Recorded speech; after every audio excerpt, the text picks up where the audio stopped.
subax wanaagsan daawadayaal Mareykanka ayaa diray 20 kamid ah kooxda Daesh ee ku dhumaaleysata buraha calmiskaad ee gobolka bari ee Puntland magacyadooda iyo sidoo kale xilalka ay ka hayeen kooxda Daesh ayaa muuqaalkan ku arki doonaa sidoo kale Puntland iyo dawladda federaalka Soomaaliya oo iyaguna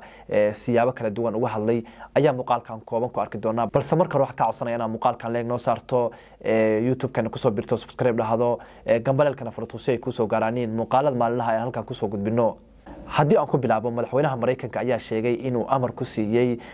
ciidamada Mareykanka in ay duqeeyaan saldhigyo waaweyn oo ay kooxda Daesh ku lahaayeen buraha calmiskaad ee gobolka bari ee Puntland halkaas oo lagu beegsaday xubno sarsare oo ka tirsan kooxda Daesh ee ku dhumaaleysata buraha calmiskaad ee gobolka bari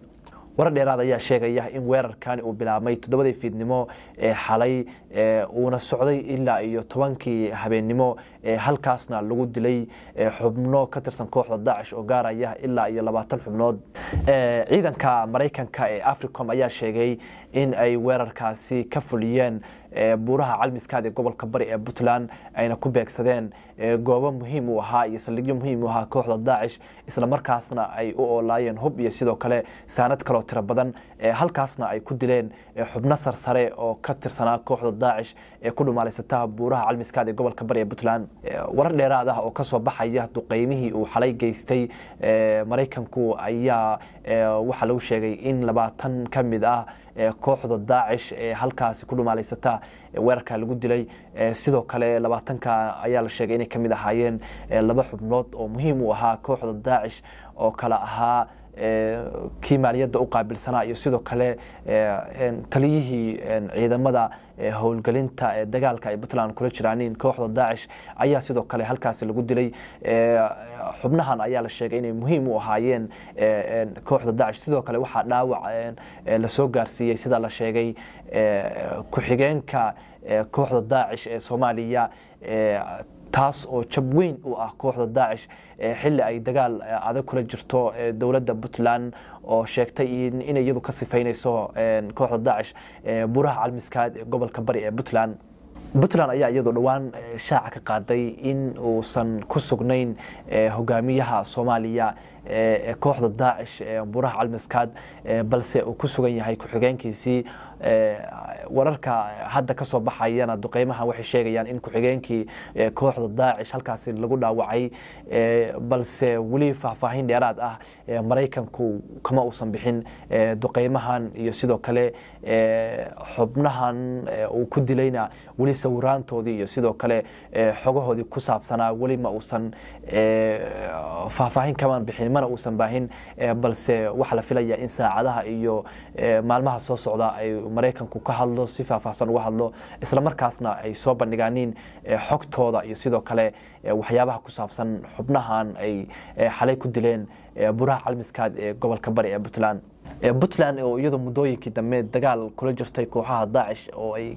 sheegtay inay ka sifaynayso buraha calmiskaad ayaa qoraalkan sida tan u dhigan ka soo saartay duqeymihii xalay waxay tiri dawladda Puntland oo in dhaweyd ku jirtay howlgalka argagixisada Daesh ay uga sifaynayso Puntland waxa ay u mahadcelinaysaa saaxiibada adduunka ee ka caawinaya howlgalkan gaar ahaan dawladaha Mareykanka iyo Imaaraadka oo ka qayb qaatay duqeymaha xagga cirka ah ee lagu bartilmaameysanayo argagixisada Daesh ee ku dhumaaleysanaysay buraha calmiskaad ee gobolka bari ee Puntland iyada oo maanta oo u dhameysay duqeymihii dhacay lagu dilay xubno xilal sarsare ka hayay kooxda ISIS Soomaaliya ayaa lagu yiri warkan kooban ee ka soo baxay maamulka Puntland sidoo kale waxa lagu yiri howlgalka oo hadda galay wajigiisa labaad ayaa ciidamada dawladda Puntland wajigii koowaad ka gaareen guulo badan waxaana ka go'an ayaa lagu yiri dawladda Puntland inay argagixisada Daesh laga sifeeyo deegaanada ay ku dhumaaleysanayaan ee ka tirsan buraha calmiskaad ee gobolka bari ee Puntland sidoo kale dawladda federaalka Soomaaliya oo iyadu sheegtay oo iyaduna ka hadashay aan dhahe duqeymahan ayaa sheegtay in Mareykanka iyo sidoo kale dawladda federaalka Soomaaliya ay iska kaashadeen duqeymahaas ka dhacay buraha calmiskaad ee gobolka bari ee Puntland dawladda federaalka Soomaaliya ayaa iyadu aan qeyb ka qaadan dagaalka ay Puntland kula jirto kooxaha Daesh ee ku dhumaalaysta buuraha Calmiskaad ee gobolka Bari ee Puntland haday noqon lahayd saad iyo sidoo kale taageero fiican aysan xitaa ka helin aysan siin aan dhahay dawladda Puntland ee dagaalka kula jirta kooxaha Daesh balse waxa muuqata in Puntland markii ay guulo waaweyn ka gaartay ay dawladda federaalka Soomaaliya ay rabto in guulahaasi ay liminteeda la qaybsato dawladda Puntland oo iyadu sheegtay in dagaalkan ay ka caawinayaan kaliya shacabkooda iyo sidoo kale bulshada reer Puntland haday joogan dibadda iyo sidoo kale dalkaba ay ka caawinayaan sidoo kale ay jiraanin dawlado ka caawinaya ciidamada hubka iyo sidoo kale dhaawacyada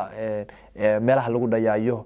dawladda Puntland ayaa awal hore u sheegtay in aysan waxba uga baahnayn dawladda federaalka Soomaaliya haddii ay soo garab istaagtana ay garab istaageeda soo dhaweynayso balse ilaa hadda dawladda federaalka Soomaaliya lama hayo waxa ay ku garab istaagtay hub iyo sidoo kale lacagba lama hayo ay ku garab istaagtay dawladda ama dawlad goboleedka Puntland ee dagaalka kula jira kooxda argagixisada ah aan dhahe ka soo horjeeda nabadda iyo midnimada ummadda Soomaaliyeed